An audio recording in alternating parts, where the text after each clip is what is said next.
Hey guys, it's Mike the Wrestling God Smith, and you guys are watching All in Wrestling. Um, this video is actually for Dynamite, and I'm also gonna put it in. I'm also gonna make my predictions for Forbidden Door because a lot of stuff has been happening. I am gonna watch Rampage today because it does come on. Because I need to know going into Rampage, and I'm gonna watch Collision tomorrow as well. So you will get a Collision video, Rampage video from me, probably in the same video because I'm not gonna do a separate video for.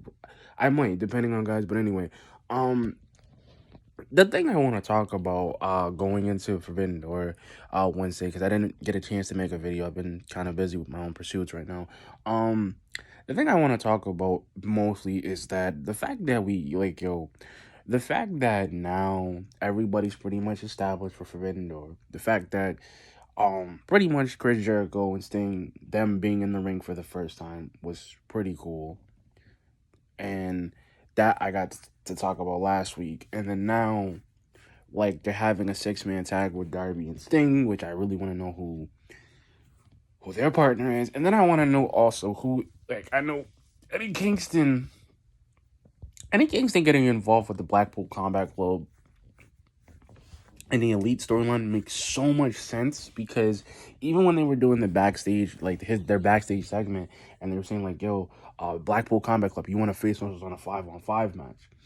And the thing is, like, you got Don Callis now, and the funny thing is, like, now Don Callis actually makes sense than William Regal, because Don Callis is like, he's got Takeshka, the dude looks like a monster. He looks like a professional hitman. And I like with that coat on, and I'm just like, and that was amazing to me, because the fact that we got that, the fact that I got that, and the fact that I'm getting dream matches I never thought I would get. And then the thing is like now, because we got that, and then the thing is can they coexisting in AEW, the tag team of Adam Cole and MJF.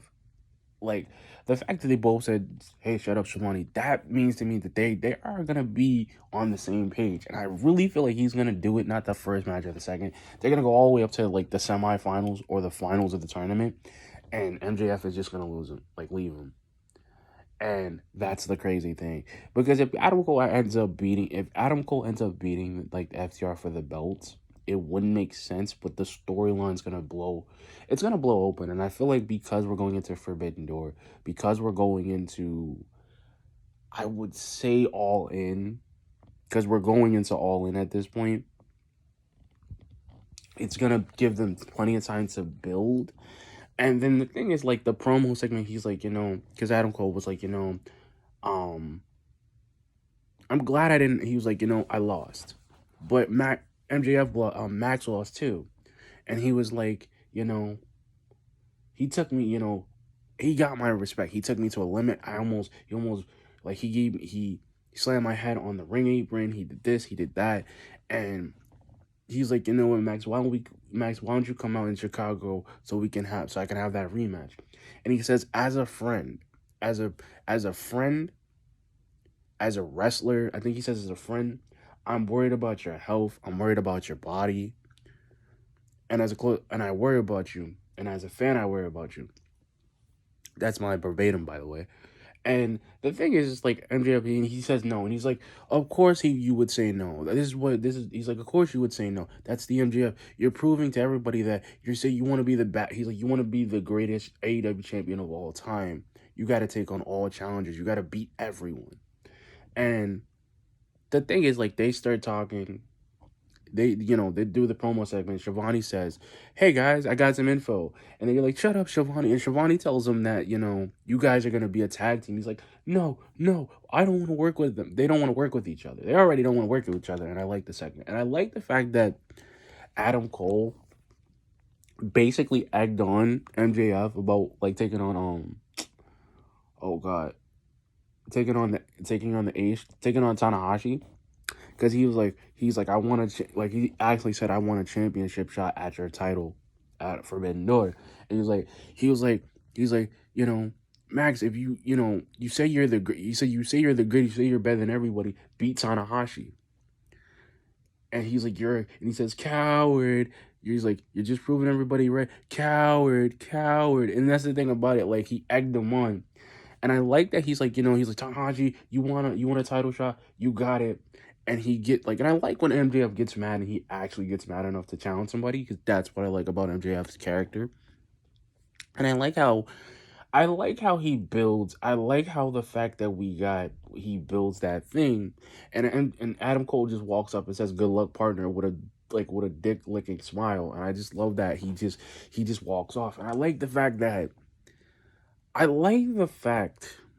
that with those two we're getting a storyline. I like the fact that Chris Jericho and Sammy are kind of kind of dissolving a bit, because the thing is now, like when Chris Jericho basically does the promo against, like, they win the match, and like they win the match and literally challenge Sting, at, like, he calls him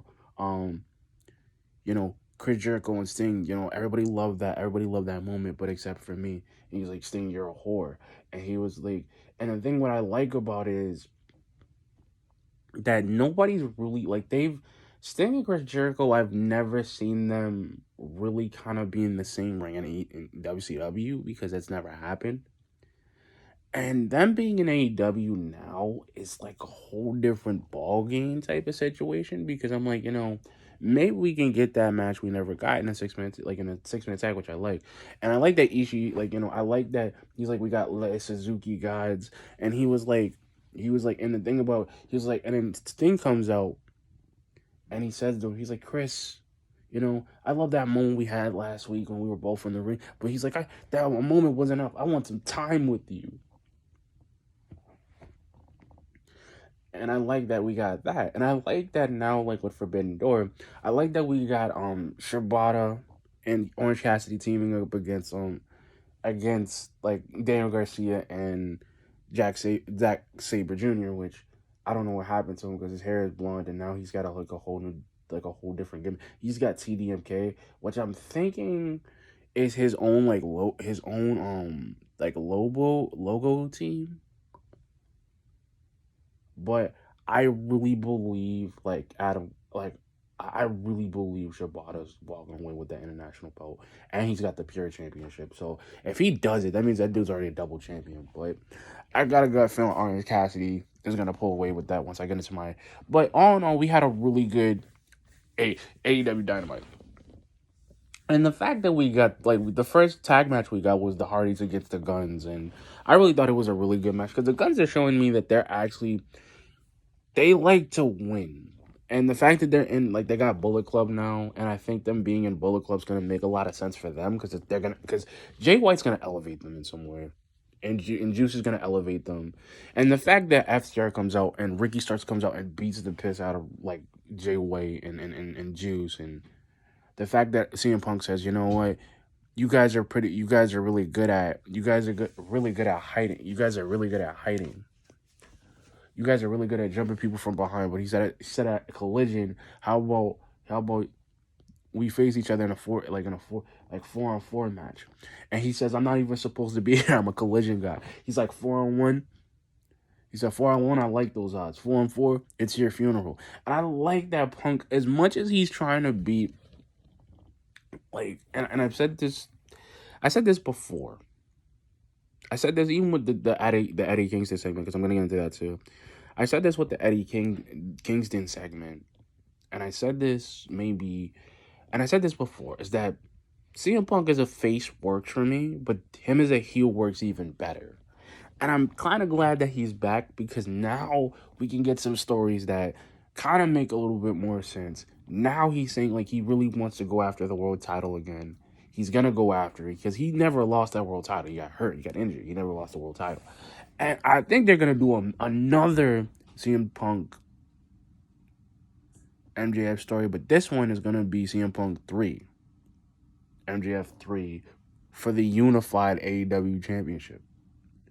Because they're both going to have a title that they never lost. They both have one. And the thing is, the same thing with the Eddie Kingston thing, that he's mad because John, like, he's like, yo, I don't respect the Elite, but I'll work with him. He's like, I really don't respect Claudio. And the thing with Claudio, and the thing with Claudio, like, and the thing is, like, and he comes out, and then Mox comes out in the crowd. He comes out. He gets in the ring. He said, Eddie, you drew that line. You know, when your enemies, your friends, you protect them. When your enemies, you destroy them. And he's like, you drew that line. And he's like, no, you drew that line when you joined up with Claudio on the BCC. That he was like that scumbag Claudio. And the fact that he's like, it's not like, he tried to say, it's like, what is it like? What is it like? It's not like, and he was gonna say it. He was like, if you're not gonna say it, I'm not even gonna waste my time. And he said the fifth man Ishii comes out, and the fact that, like, Eddie Kingston and Mox are kind of at each other's throats now. He's like, I loved you like a brother. Like, see, now these dudes are at each other's throats now, where they're at each other's throats. That he's part of it. He's got a whole group of dudes now. Eddie Kingston's not a part of it. He doesn't want to be a part of the Blackpool Combat Club. He just wants to fight.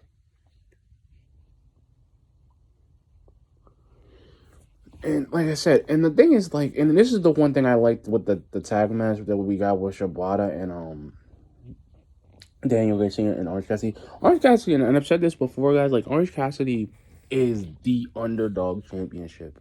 He's the underdog champion because this dude has beaten everyone. And it's like, bro, no matter how many times I see him, it's like he goes on a fifth gear that not even Will Ospreay can go to. Like, he's taking on every challenger. Like, he's taking on 4 challengers. Like, he's taking on Daniel Garcia. He's taking on Shibata. He's taking on he's taking on Zack Sabre Jr. Bro, and the fact that they all, like, the title, because he grabs the title, they all grab on it and he takes it back. And that's the thing. He's never gonna drop that title to somebody. Cause it's like, it's never gonna drop his hands. Like, he's gonna have a big, like, he has a big reign. Probably a big enough reign that just as big as Jade Cargill's reign with the TBS title. And the thing I like with Taya Valkyrie is that she's never gonna win that title from Chris Statlander. Chris Statlander is gonna take on all comers. She's gonna take on everybody. And I really feel like there should be a challenge for her at Forbidden Door for that belt. And the fact that we have Okada, and the funny thing is, like, when we got, like, when he said Okada's account, like, Daniel Brunson, like, Okada's account, he's not coming, and he shows up, and the coin drops, and the fact that they go after each, and the fact that him and Bryan Danielson are in the ring, like, he's in the ring, they're outside, they're both looking each other in the eye, and he points to the sign. Like, I can't wait to see that match, because I think that match is gonna be, like, not, like, it's gonna be a main event level match. Like, he's gonna come up and rip at Forbidden Door. Like, he's coming full throttle. Like, he's ready to go. He's coming in full throttle. Like, he's coming in to, like, if Okada beats Danielson, and I feel like Okada's gonna beat him, but I also feel like Danielson can win. Because if he beats Okada, he beats the dude who's, like, the second, probably, like, the first best technical wrestler in the world. Because the thing is, everybody says that, like, and this is what I mean, guys, like, yo, AEW on Wednesday was great. Like I said, for my thing about Forbidden Door is that I really believe the first match, the Orange Cassidy match, he's coming away with that title. He's gonna retain that title. Like, he's gonna beat Daniel Garcia. He's going to beat Shibata, and if he beats Shibata again, it's gonna be wild, because the fact that he retained his belt on Forbidden Door, the fact that Shibata's the pure champion, the ROH pure championship, is wild. And I'm glad they got him in ROH, because I'm glad that he's there. I'm actually even more glad that ROH is actually becoming more of a stable now, because now we kind of got a bunch of guys now that are actually going to work it out. And then, like, I really feel like, yo, Sonata putting up his IGP World Heavyweight title, Sonata, like, beating it, I really feel like that Jungle Boy match and Sonata is going to be crazy. Like, if he gets the IWGP title, the first title he's never won, and the thing is, him and Hook both have titles. Like, he has that DW belt, and he has the IGP heavyweight belt. Like, bro, the fact that they could defend that belt on AEW is wild to me, but they actually can do it. Because Jungle Boy's gonna pull out everything he has against Sawada. Like he's gonna pull it out. Sonata. He's gonna pull it out. He's gonna pull it out. He's gonna pull out everything. And I feel like that's gonna be like that. That's probably gonna be like the first match we get on Sunday, because Collision is going to blow tomorrow. Because, like I said, guys, I really believe that Forbidden Door is gonna be crazy. Now that we got Will Ospreay again against Kenny Omega, and now that Kenny's not hurt, the Bucks are not hurt, everybody's not hurt. And going into this, and I said this before, going into this is wild. Going into this, like, I really want to see all the outcomes. Like, I don't even know who's gonna win. Who's gonna win that match between Danielson and Okada? Because, like, it's gonna be a stalemate. It's gonna be bloody, but it's gonna be a stalemate. They are gonna, like, it's gonna be a technical match through and through.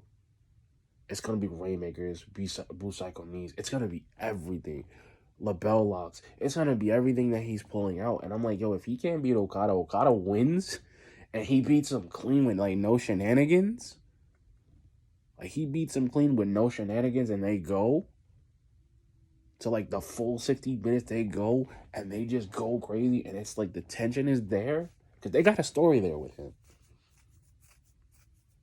But anyway, guys, like, comment, subscribe. Peace.